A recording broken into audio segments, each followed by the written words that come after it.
This is the Dery Brothers Tribecast, a podcast for diehard Cleveland Indians fans. Presented to you by waitingfornextyear.com.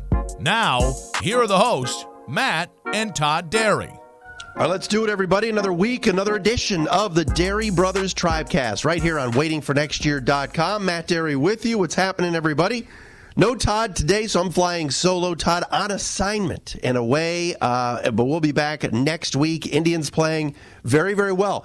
You'd never think in a million years, a few weeks ago, we'd be talking about a baseball team. 15 games above 500 at 56-41. Stubbed their toe on Saturday night, a 1-0 loss to the Royals that ended a 6-game win streak. But the Indians were playing very, very well before that. You're talking about sweeping the 4-game series from the Tigers earlier this week. We talked last week about, well, geez, you lose 2 out of 3 to the Twins. Minnesota's a better team, and they still are, in my opinion. But the Tribe is within 3 games of the Twins in the AL Central, 3 back, and currently atop the AL wildcard standings, tied with Oakland. And the A's keep helping the Indians out in the division by beating the Twins, but the Indians and A's obviously are battling too for that wild card spot, or 2 of those wild card spots. And right now it's down to, it looks like, 4 teams for 2 spots. The Indians, the A's, Tampa's 2 back of Cleveland and Oakland, and Boston is 3 back. Texas starting to play very poorly. They've lost 6 in a row. They're now 6.5 back. They might become sellers as we talk trade deadline in about 10 days. We thank our sponsors, Center for Advanced Dentistry. Dr. Ben Hornstein and his crew are fantastic. But boy, oh boy, it's been fun watching the Indians, hasn't it, over the last couple of weeks? Before the All-Star break, playing well. All-Star break, all sorts of Indians featured, including Shane Bieber, of course, the MVP of the All-Star game, and Carlos Santana starting. Indians come out of the break, and they do what they should do. They wallop, just mollywop, a bad Detroit Tigers team. 8-6 on Monday, 8-0 on Tuesday, 7-2 on Wednesday, and 6-3 on Thursday. Did they get some help? Yes. The Tigers play such fundamentally poor baseball, and, pop-ups were dropping in the outfield, wild pitches, missed cutoff men. The Indians were taking every extra base on Castellanos in right and Stewart in left and running all over those Tigers corner outfielders. And it made for a fun series, and the Indians have absolutely owned the Tigers this season. I believe it's 11-1 now this year. But those are the games you have to win. Then you get the Royals in here, and it's funny because I'm getting texts from friends like, when are the Indians going to play a major league team in their schedule? Look, the Indians are only playing on their schedule who the schedule gives them. All right? It's going to get, and as Todd has pointed out before on this very show, it's going to get more difficult. I know the Royals are in this weekend. Then the Blue Jays in Toronto, Monday through Wednesday. Then the Indians go back to Kansas City again for a 4-game series next weekend. And if you recall, right before the All-Star break, July 2nd through the 4th, the Indians played a 3-game series in Kansas City and swept the Royals. Now they're going back there again Thursday, Friday, Saturday nights, and then Sunday afternoon. But then, you're right, schedule gets a little bit more difficult. Astros come in on July 30th for 3. Angels come in for 3. They're not bad. Texas comes in for 3. Always gives the Tribe fits. Then at Minnesota for 4. Then the Red Sox at home for 3. Then at the Yankees for 4. At the Mets for 3.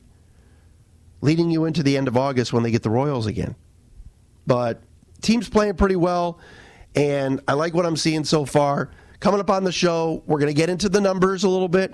I want to talk about the Trevor Bauer trade, and yes, a Danny Salazar sighting Sunday in Columbus, as he will toe the slab against, I don't know who the Clippers are playing. I just saw this a second ago. Does it really matter? But Danny Salazar is starting Sunday for the Clippers. And what does that mean for the rotation? Well, Adam Plutko pitched his ass off last night. Went 7. Did a nice job, only got outdueled by Jacob Junis, and last night's really the first time we can say this in a while, that the offense looked like the first half offense. Bad swings, not moving runners, struggling to do just about anything against, the likes of Jacob Junis. For 7 innings, he gave up 2 hits. Barlow, Jake Diekman, the left-hander who will be traded at the deadline, and then their closer, Ian Kennedy, picked up his 17th save, but the Tribe could muster just 3 hits on Saturday night. But let's talk for a second about where this thing is all headed, number one. Again, 3 games back of the Twins, sitting at 56 and 41, tied with the A's for the wild card spot. I'm not ready to proclaim today that the Indians are going to win this division and that it's going to be this raucous comeback and back from the dead and beat a Twins team that right now is struggling a bit. But Minnesota still has 59 wins, and they're still very, very good. Their bullpen's been a little bit shaky. Last night, blew a lead against Chris Davis and the A's. Davis had a big 2-out, 2-run single last night in the top of the ninth to give Oakland the lead, and they held on to win that thing. A's are playing pretty well. But the Indians here's the thing with the Tribe. It's, Mercado's 5 hits the other night. Lindor, a couple of hits the other night. Jose Ramirez seems like he's back, finally smacking the baseball around. Tyler Naquin's hitting .450 this month in your 9 spot. He's hitting righties, he's hitting lefties, and I think we have to put something in perspective here. As long as he is healthy, Tyler Naquin's going to play every day in right field. Whether you like him or not, whether you're sick of him or not, whether you think this is just a mirage, Tito loves him. There's a reason why Terry Francona, the Tribe manager, had him batting cleanup the first weekend. Saw something in the spring, knew the kid had some talent, and he's just hitting the baseball all over the field. Home runs over the center field wall. Taking it the other way to left field for a double or a single. The other night he hit the foul pole and right on a monstrosity of a home run in the Tribe's 10-5 win over the Royals. So we've got something here, it appears, with Nake and Bake, Tyler Naquin. He's going to keep playing every day. And we're going to get into the deadline stuff with Trevor Bauer and the latest report from J.P. Morosi the other day. But if you're the Tribe right now, the offense seems to be better. All right? They're putting up crooked numbers, although last night, Saturday night's loss was bad. But boy, Naquin, Jose Ramirez, those guys are all swinging it right now. And for Jose, he looks like a totally different player over the last month. That was the Jose Ramirez we had seen for 3 years. Even his outs are loud. He hit a shot the other night. Might have been last night against that Jorge Soler had to dive in and make a play. He's stinging the baseball. So you got to like where this thing is heading right now. And eventually you're going to get Corey Kluber back. Not sure about Carlos Carrasco, but he's been around the team, and they've got the T-shirts, supporting him and everything else with his diagnosis of leukemia. But right here, right now, I mean, you got a winnable game on Sunday against the Royals with Zach Plesac going today against Glenn Sparkman. 3 games with the Blue Jays in Toronto. They're horrible. Although they've won the first 2 in Detroit against the Tigers and Vlad Guerrero Jr. Big grand slam last night. And then they got to go to Kansas City next weekend. It's all right there for this team to take it to the next level. 15 over 500. And I understand, schedule's been easy. I get it. But the Twins played this same schedule, pretty much, as the Indians have. No one said anything about their schedule. Right? So I like what I'm seeing. I'm just so glad to see Jose hitting the baseball. The Naquin thing's good. Defensively, the guys have been good. I know Mercado fans are worried about. Greg Allen has gotten an opportunity and has been up here and is playing once in a while. That's been good. So far so good with this baseball team. It's here in the second half. Got to beat the Royals on Sunday and then take care of business. That is for sure. Dery Brothers Tribecast for another week. Again, Matt flying solo today. Todd will be back with us next week. Let's get into the report from our good buddy John Paul Morosi at Fox Sports and MLB Network. And it's pretty simple, all right? We are 10 days away from the Major League Baseball trade deadline. There are pitchers out there that other teams are talking to those teams about. All right, Marcus Stroman, is he going to make his last start for the Blue Jays this week against the Indians? All right, Mike Minor, pitching very well for the Rangers. They're starting to blow. Okay, so what's that supposed to mean for Stroman? For Minor. You got Matthew Boyd. You've got Madison Bumgarner. All of these are high-level, pretty darn good starting pitchers. Morosi writes this week, Padres emerge as most serious suitor for Indians starter Trevor Bauer. Although no deal is close, and Cleveland would need to receive immediate MLB talent in any Bauer trade. Morosi went on to say, there are 3 names that are out there that the Indians likely are asking for. Franmil Reyes, Hunter Renfroe, who's got 28 bombs, and Luis Urias, the infielder, second baseman that just has done nothing but hit at the minor league level, hasn't really done much at the major league level yet, but this is really his first season getting an opportunity out in San Diego. Bottom line is this. If the Indians trade Trevor Bauer, I don't want you, the fan, you, the listener, whatever, to then think that the Indians are packing it in by any stretch of the imagination, because they're not. What if Danny Salazar starts pitching well at Columbus and you have another slot there? Pletko's done a nice job. He's been decent. You've got Clevenger. You've got Zach Plesac. You've got Shane Bieber. Jeffrey Rodriguez starting to throw. Corey Kluber starting to throw. This team is loaded with starting pitchers. Savali is hurt. I get it. But that's another guy the Indians may need down the road and could, utilize as part of a future in the rotation. So I'm all for sending Trevor Bauer to San Diego. I love him. He's been our guy. Pitched well, decently the other night against Matt Boyd and actually out-dueled Matthew Boyd, despite giving up 3 early runs. But yeah, if you can get Renfroe or Reyes, this team still needs one more bat, and preferably from the right side. And that's where Reyes and Renfroe hit from. So I would do it. I would not send Trevor Bauer to the American League. I don't want to mess with that. You send him out to San Diego. He's a California kid. But that doesn't mean that you're rebuilding or giving up if you trade him. Has he been great for the Indians over the last few years? Sure. He's had his moments. Trevor Bauer with the 5-pitch arsenal and everything else. But while we're talking about the Indians' bats being so good lately, right, there's still holes in that lineup. Left field is a hole. Jake Bowers plays out there sometimes. Sometimes it's Luplow against lefties. I like the platoon at times. Luplow's been hitting the baseball, but pretty much only plays against left-handed pitching. Right? DH-wise, the Indians are mixing and matching depending on the day. Some days it's Jake Bauer. Some days it's Carlos Santana. But if this team wants to get to the next level and really compete, and I'm not saying wrap up the division, I would take another bat.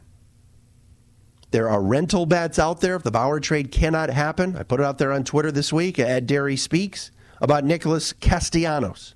You want nothing to do with him in the field, but he's starting to rake.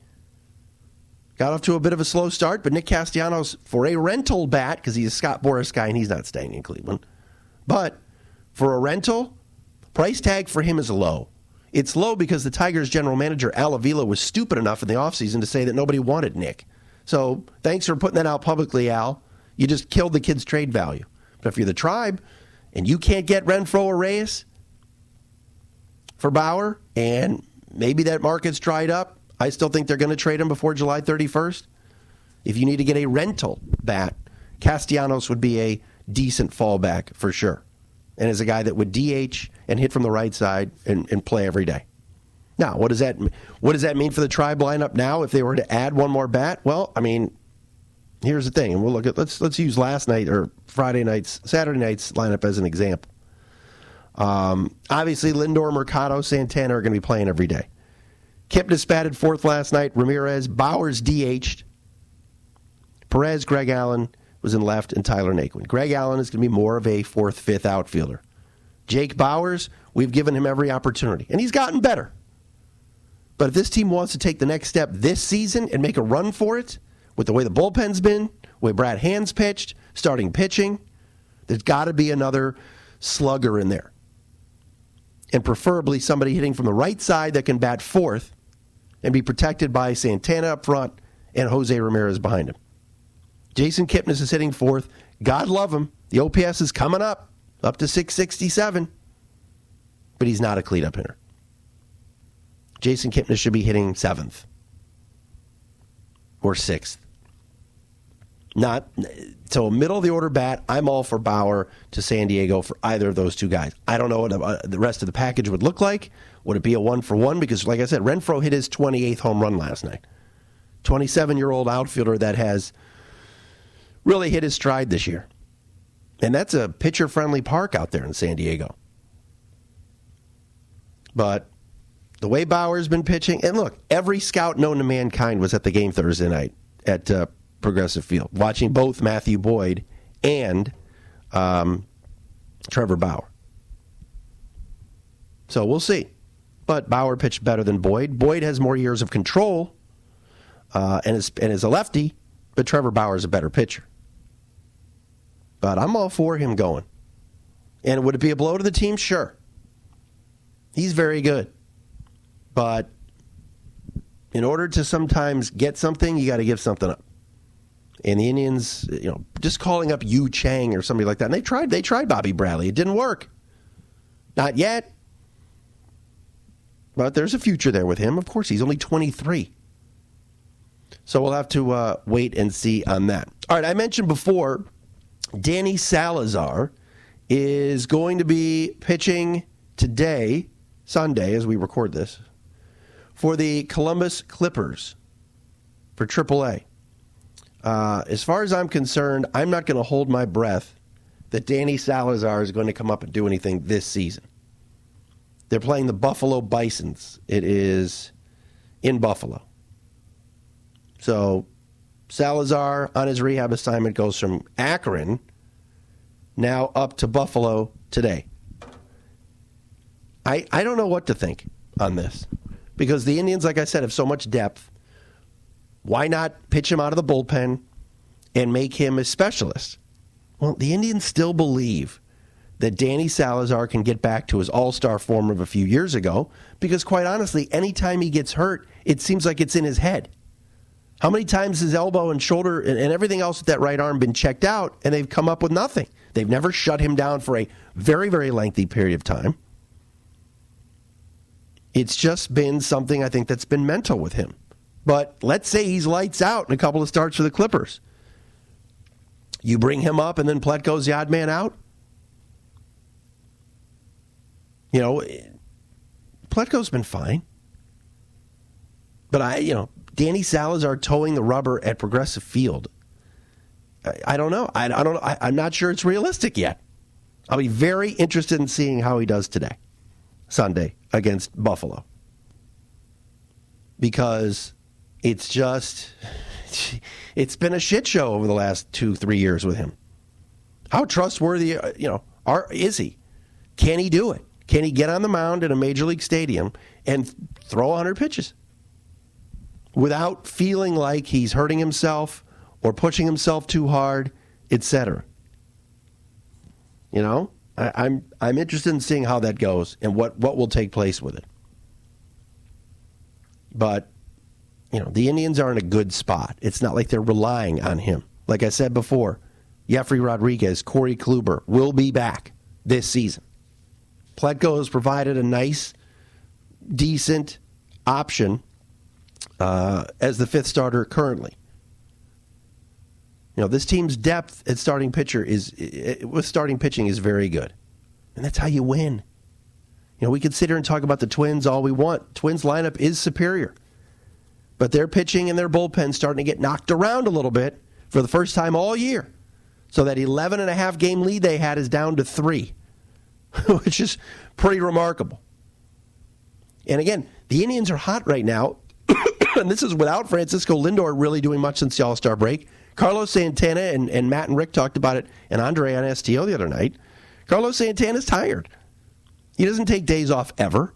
Participated in the home run derby. Participated in the All-Star game. And boom, he was back on the field that Friday night.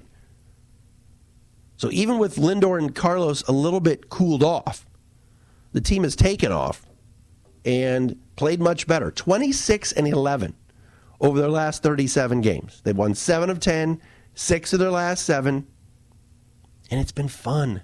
And the ballpark's been full. You guys are going to the games. What was Saturday night's attendance? I know I saw Friday night was packed. Last night, 31,958. And they saw us lose 1-0. Oh, man. Yeah, Jose Ramirez's OPS up to 679. I'm not sitting here telling you that we're going to do some sort of celebration and play Red Solo Cup, but let's have a party. But he's hitting 670, or his OPS 679, and he's hitting 230. Remember when Jose was below 200 for most of the first half? Roberto Perez has been cold lately, but other guys are stepping up. And I love that some of the young guys are doing it too. Mercado's 5 hits the other night. That's hard to do. I know it's the Royals. I know they're horrible. But, man, oh, man, what would this team have done? And what position would they be in right now if Oscar Mercado, who we know had a tremendous spring, was here from the get-go? Now, the Indians will tell you we needed for him to adapt to the cold weather and to start off in Columbus in April, and that's helped him now have the success that he's having here at the major league level. That's what they'll tell you. I'm not necessarily in agreement with that because the Hanley Ramirez, Cargo, all of those experiments did not work. Did not work. And now Mercado every single day is raking, and he can run down balls in the outfield, and he steals bases. He's hitting for power at times.